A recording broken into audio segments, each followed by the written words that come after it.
Voilà, Césarine, tu as la parole. Par rapport à certaines questions que je ne comprends toujours pas bien. Et c'est papa, mais pas pour aujourd'hui, peut-être prochainement, quoi. Si on peut un peu expliquer, quand la Bible dit que heureux ceux qui sont pauvres en esprit, comment on est pauvre en esprit? Donc, comment on est pauvre en esprit? Heureux ceux qui sont pauvres en esprit. Comment on est pauvre en esprit? Je vais me concentrer sur Matthieu chapitre 5, sur lequel j'ai enseigné plusieurs fois les pauvres en esprit. Je suis tellement content parce que j'ai eu la révélation, parce qu'il me pose la question, comment on peut être pauvre en esprit? Donc, Matthieu chapitre 5.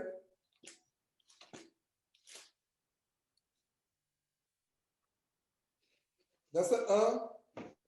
Voyant la foule, Jésus monta sur la montagne et après qu'il se fut assis, ses disciples s'approchèrent de lui, plus ayant ouvert la bouche, il les enseigna. Jésus s'asseyait pour enseigner ses frères. Entre parenthèses, Jésus ne se mettait pas devant l'autel. Est-ce que vous voyez la révélation?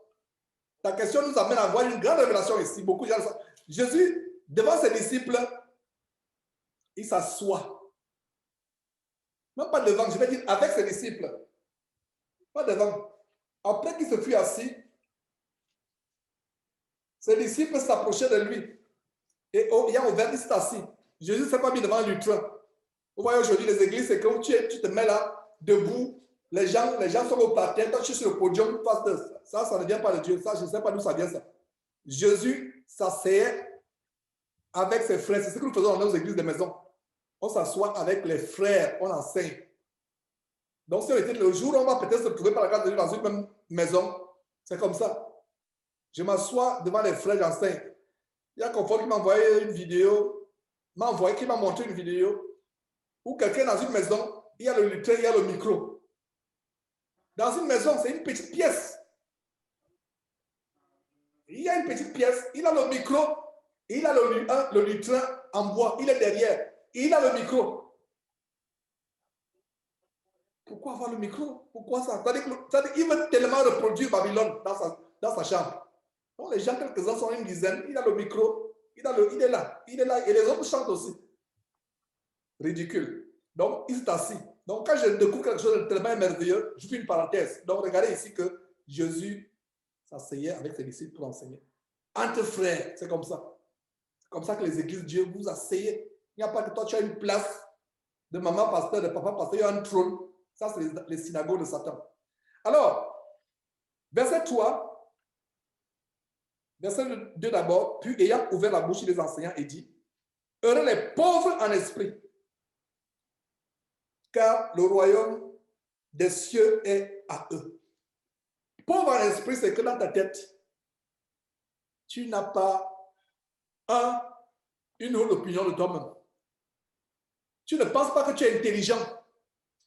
Parce qu'il y a les riches en esprit, des diplômes. Je suis docteur, je suis révérend tel, je suis sorti d'une école de théologie, j'ai un PhD en sciences divines, j'ai un PhD en mathématiques. C'est les riches en esprit. Heureux les pauvres en esprit. Et l'apôtre Paul, c'est une illustration. Docteur de la loi.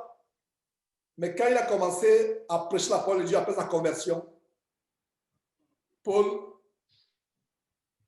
n'était plus ce grand pharisien qui était imbu de sa personne, qui pouvait aller à Damas sur son cheval, son étalon, avec les lettres pour aller attraper les croyants. Il était humble, les pauvres en esprit. Voilà la révélation que j'ai eue. C'est-à-dire pendant des années, je ne comprenais pas. Mais c'est lors d'un des enseignements de Jésus-Christ TV que j'ai compris cela. Et nous avons 2 Corinthiens, notez tout simplement en passant pour qu'on gagne du temps. Il y a des gens qui vont peut-être aller se reposer. 2 Corinthiens chapitre 10, verset 5. Nous renversons les raisonnements et toute hauteur, hauteur qui s'élève contre la connaissance de Dieu. Et nous amenons toute pensée captive à l'obéissance de Christ. Donc quand nous allons à Dieu, nos diplômes là, ça n'a pas d'importance. Notre bagage, nous devenons pauvres Les pauvres en esprit, ça veut dire que les gens qui vont à Dieu comme des petits enfants. Ils ne raisonnent plus. Parce que quelqu'un qui a un doctorat en philosophie, quand tu lui prêches la parole de Dieu, il va commencer à argumenter par les positions de philosophes. Il commence à argumenter. Regardez le discours de Paul à l'aéropage. On l'a pris. On l'a traité à l'aéropage. Les épicuriens, philosophes épicuriens grecs, imbus de la connaissance. Ils n'étaient pas pauvres en esprit, Césarine. Ils étaient riches en esprit, ils étaient intellectuels. Ils argumentaient. Et la parole dit quoi? Heureux les pauvres en esprit, car le royaume de Dieu est en. Donc il y a deux pauvretés. Il y a la pauvreté par rapport aux richesses de la terre, aux biens de la terre. Il y a la pauvreté par rapport à son bagage intellectuel. L'esprit, ici, c'est l'intellect de l'homme, l'intellect. Donc quand tu viens à Jésus-Christ, dépouille-toi de ce que tu connais. Ton diplôme de doctorat ne va pas te permettre de connaître les Écritures. J'ai voulu connaître les Écritures par le passé avec mes diplômes. Je me suis cogné la face. Je me suis retrouvé enfermé dans une dénomination. C'est pour ça qu'il y a aussi ce verset qui dit que le royaume de Dieu est semblable aux enfants. Je vais dire que le royaume de Dieu appartient à ceux qui sont semblables aux enfants. Je corrige, le royaume de Dieu est semblable. Le royaume de Dieu est pour ceux qui sont comme des petits enfants. Ça va avec ce verset. Un enfant ne raisonne pas. Un enfant n'a pas cette capacité d'argumenter. Femme, voile-toi. Avant de prier, on commence à argumenter. On te dit, prends l'exemple d'Ève. Ève ne se voilait pas. On oublie que Ève, avant le péché, n'est pas Ève après le péché. Et la Bible, dans quel verset il est dit que les chrétiens d'aujourd'hui doivent prendre Ève pour exemple? Vous savez que les chrétiens doivent prendre pour exemple 1 Pierre chapitre 3, Sarah. Donc, commence à raisonner.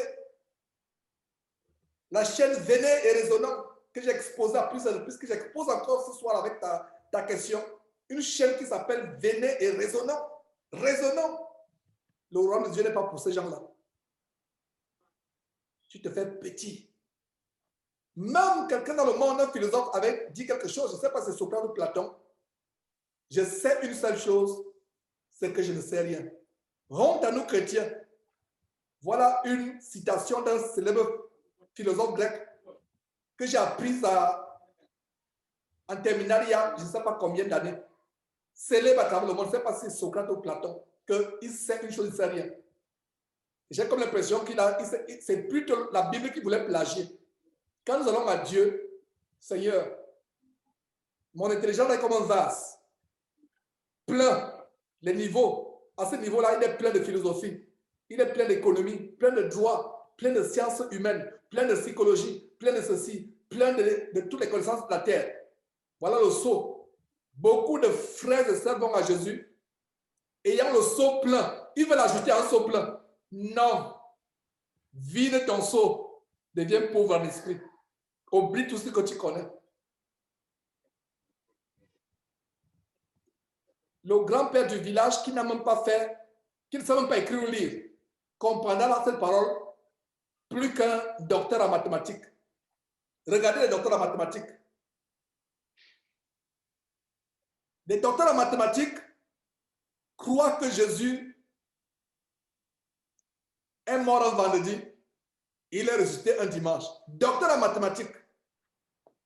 Moi, je ne suis pas docteur en mathématiques. Je crois que Jésus est mort, qu'il a fait 3 jours et 3 nuits. Les docteurs en mathématiques catholiques, ils vont vendredi saint faire la liturgie et ils vont encore dimanche dire que Jésus est ressuscité. La Bible dit qu'il a fait 3 jours et 3 nuits. Comptons. S'il est mort vendredi, soi-disant, alors que nous n'avons pas d'exactitude là-dessus, s'il est mort vendredi, de vendredi à samedi, ça fait combien? Samedi à dimanche, ça fait combien? 2. Il manque un jour, n'est-ce pas? Il manque le dimanche à lundi.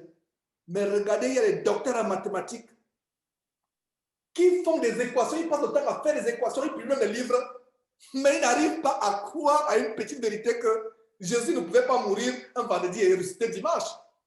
Voilà un exemple, Salim, pour dire que La connaissance de Dieu, ce n'est pas avec ton bagage. C'est ça les pauvres en esprit. Je suis content d'expliquer ça parce que j'avais eu cette révélation instantanément sur place. Parce que moi, je ne comprenais pas pauvre en esprit. C'est-à-dire que tu es là, ta richesse. Autant il est difficile à un riche qui a les biens de la terre, il est plus facile pour un chameau de passer par le trou d'une aiguille qu'à un riche par rapport à des biens de la terre d'entrer dans le royaume de Dieu. C'est la même chose avec les riches en esprit. Le riche en esprit, c'est que tu connais et tu es conscient que tu connais. Je ne dis pas qu'il est mauvais de faire des études. Est-ce que vous comprenez? Un chrétien peut faire des grandes études, mais quand il est quelque part, il est humble. Et quand il s'agit de la parole de Dieu, il prend ses études, il verse, il met à côté. Il va les prendre peut-être plus tard si ses études peuvent le permettre de bien faire son travail. Mais quand il s'agit de Dieu, tu te libères de ce que tu connais. Donc les pauvres, ils vont être 24 sur 24 devant Dieu, pauvres en l'esprit, qui disent Seigneur, je ne connais rien. Il y a des frères et sœurs qui n'ont pas de diplôme, mais qui sont très riches en esprit, spécialistes dans le raisonnement. Ils veulent se rebeller à Dieu. Non, Dieu n'a pas dit ceci, ils commencent à raisonner. Ils sont riches en esprit. Un pauvre en esprit du Seigneur, tu as dit, c'est difficile à mettre en pratique. Je ne comprends même pas encore très bien, mais je vais mettre en pratique. Voilà un pauvre en esprit. J'espère que c'est clair.